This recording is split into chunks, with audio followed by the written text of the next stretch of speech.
Homemade pandesal yan, te. Namimigay ako ng libreng pandesal sa mga kapwa ko Pilipino.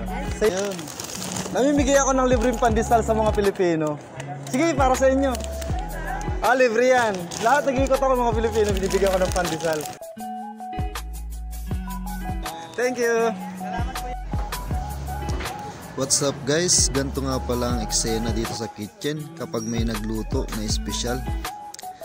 Kanya-kanyang salok, kanya-kanyang kuha, kanya-kanyang kain. Habang nagkakagulo sila, ako naman, eto, magmamasa tayo ng pandesal.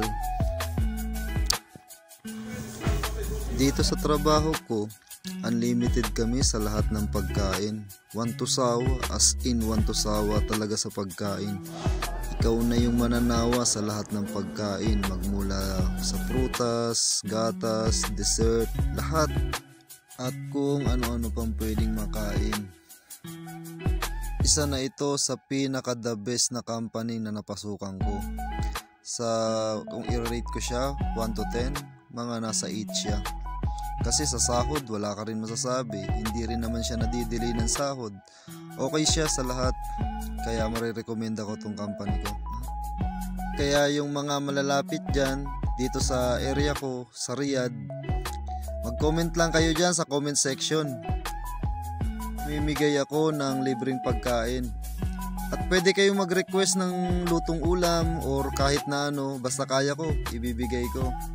Comment lang kayo dyan sa comment section. Pwede nyo ring i-share to sa mga kakilala nyo, yung mga kababayan natin na nagugutom, tapos malapit lang dito sa akin. Bibigyan ko ng libreng pagkain.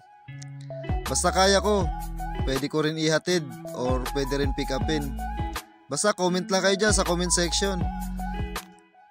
Tuloy-tuloy lang tayo sa pamimigay ng libreng pandesal. Kaya suportahan nyo ako guys para mas marami pa akong matulungang kababayan natin dito sa Riyadh, Saudi Arabia. Bye!